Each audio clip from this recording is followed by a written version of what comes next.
Where could they be? This is turning into a major headache. What now, boss? Forget our brothers and sisters over at the lighthouse waiting to get to work. If we don't have enough fuel, it's lights out for the entire camp. Yeah, we gotta think of something, squad leader.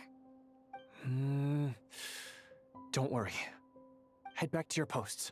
I'll take care of this.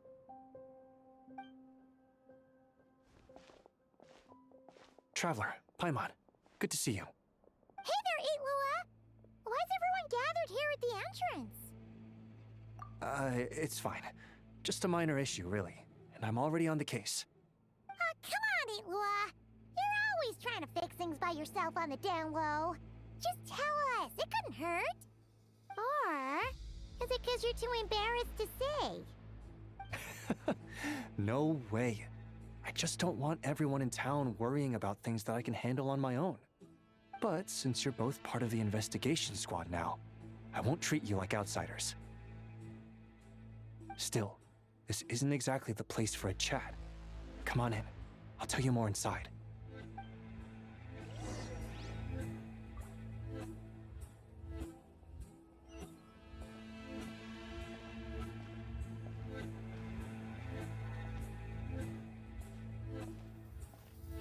Squad leader, I've compiled what data we have on the bases we can still control.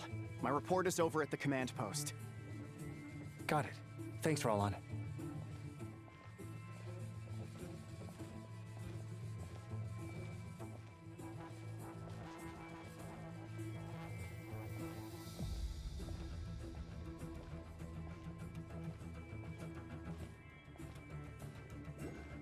Squad leader, our comrades in the east seem to have butted heads with the Fatui. They say they're going to send someone over. Got it. I'll be over as soon as I can.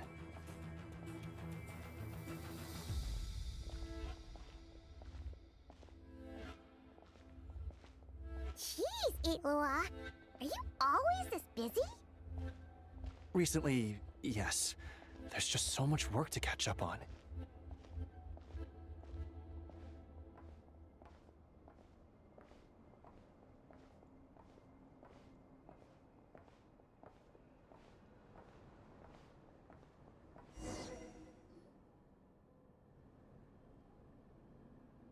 You know, Paimon's been wanting to ask for a while now.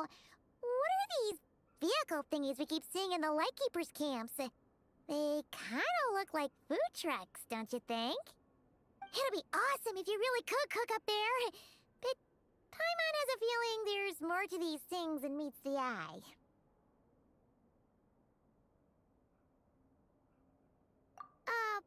What? Yeah, that wasn't what Paimon was getting at. Oh, these? Officially, they're called moon wagons. They're transportation tools we made by modifying Snezhnayan mechanical vehicles. You can think of them as Kuvaki-powered mobile lighthouses. They're not quick by any means, but they save us a whole lot of trouble and manpower when it comes to transporting supplies. As for cooking functionality, I hadn't actually given that any thought. But you know, if we did install a toaster in there... Oh, no. Filling stomachs is a key part of Arachnic's duties too. Thanks for reminding me of that, Paimon. A proper food truck would save us from having to build makeshift stone stoves just to eat a hot meal. Right? And that way, you could even hold your own bonfire parties too! Except, everyone does seem really busy. Not sure they'd be in the mood for that. Actually, I really hope that one day we can. Just the thought of it makes me smile. But that day will have to wait. For now, at least. Yeah, it's all because of the wild hunt, isn't it? Yes. Flint's did send word from the south that the strongest wild hunt anomaly we know of has been destroyed with your help. But it continues to cause havoc elsewhere, so there's no easing off for us. Not only must we shore up our bases themselves, we also need to ensure that the roads are clear, which entails dispatching Ratniki at regular intervals to patrol vast areas of land. Whew. Just listening to all that is kind of tiring already.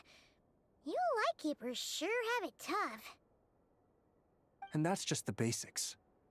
The real danger lies with those wild hunt outbreaks that suddenly just appear out of nowhere.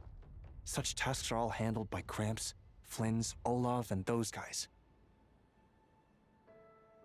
I can't have Gramps fretting over every last thing, so I've taken over handling of the groundwork.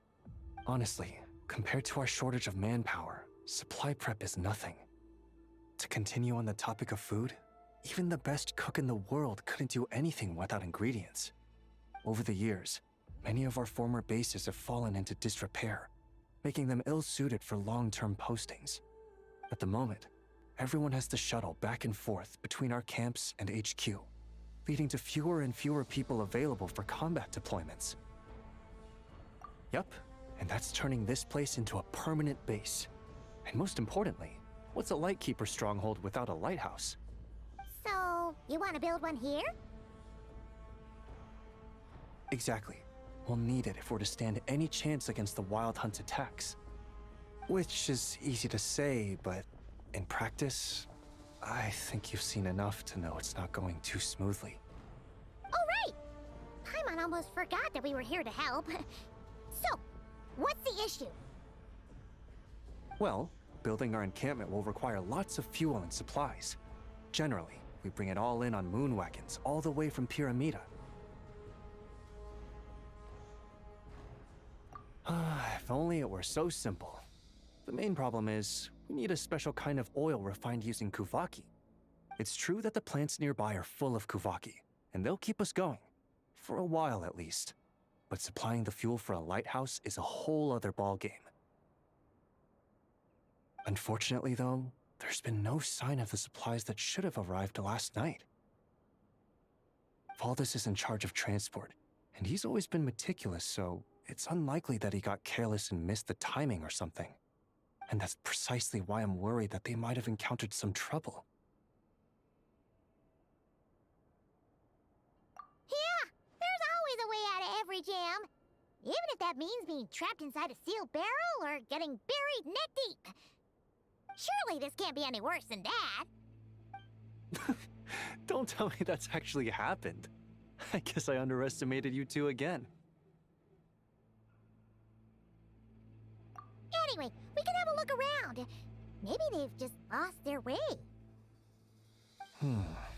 Maybe so. Anyway, there's no time to lose, so follow me. Yep, let's move!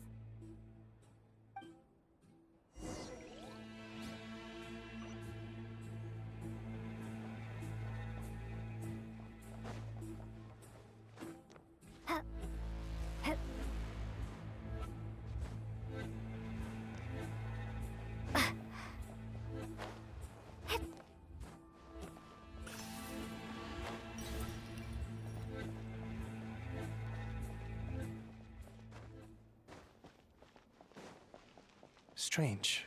I thought I just heard something. Almost like... Huh? Have you noticed something, Illuga? Well, that's weird. That's the vehicle, all right, but there doesn't seem to be anyone around. Huh? Is someone there? Help! Please, help me!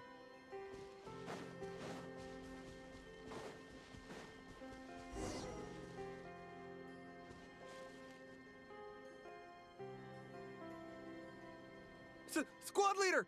Thank the gods you're here! Please, help me! Valdis, how did you end up here?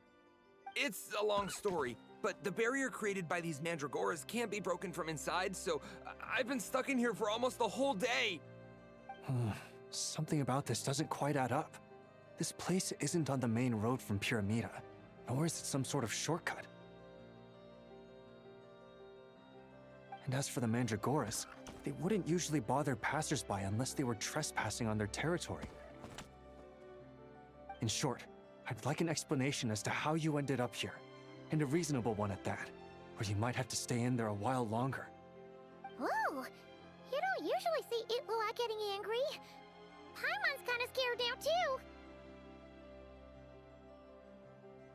Oh, that's true. Guess being an adventurer really does have its advantages. It's a good thing we're only honorary squad members, or we'd be subject to his discipline too. All right. Last night, I found the path to our camp blocked by a large group of mandragoras. You know how I like studying insects and plants, Squad Leader, and it was such a rare sight to see this many mandragoras gathered in one place. I didn't want to miss the opportunity, so I followed them all the way here. But then... I'm so sorry. I'll take responsibility for this, I promise. How about I cover Night Watch for the coming week? No, make that the whole month. You're right. We can discuss the breaking of regulations after we get back. For now, let's concentrate on getting him out of here. I could use your help again, Traveler. Thank you.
Let our guard down.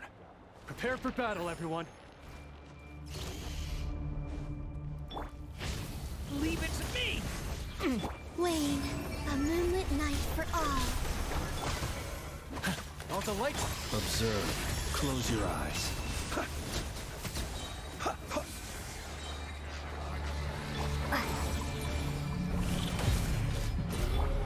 Behold the dawn. Three moons converge. Observe.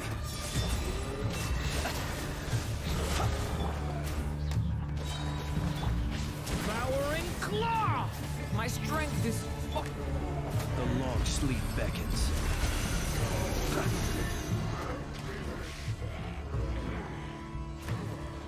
Close your eyes. Observe.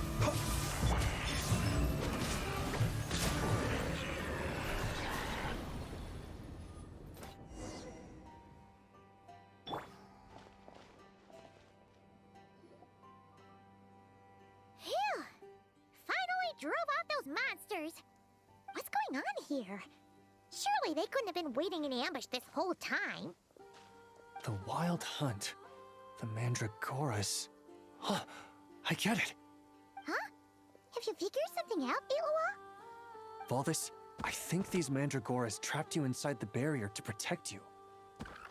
They're very sensitive to shifts in their environment. I myself heard some strange murmurs on the way here. Come to think of it, it must have come from the wild hunt monsters, who had yet to manifest at that time. These Mandragoras must have detected them very early on, which is why they barred your path and prevented you from continuing onward. Only to have you follow them anyway, leaving them no choice but to trap you here for your protection. I see. So that's what was going on. No wonder they refused to leave the area. They probably only protected you because they detected the scent of grass and flowers on your person. Perhaps because of all the time you spend around them. Either way, thank you both. There doesn't seem to be any further danger.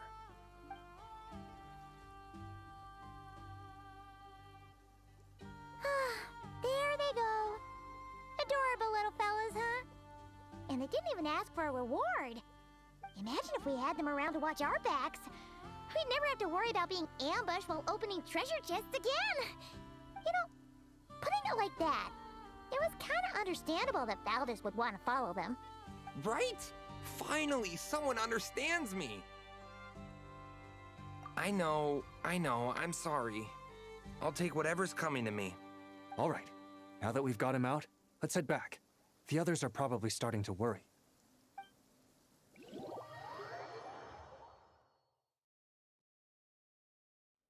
Alrighty.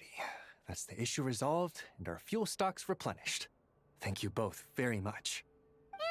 Don't mention it. We're part of the team, right?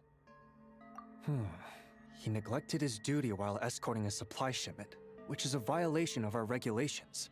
However, he did encounter a pretty dangerous situation related to the wild hunt, and we didn't end up suffering any losses.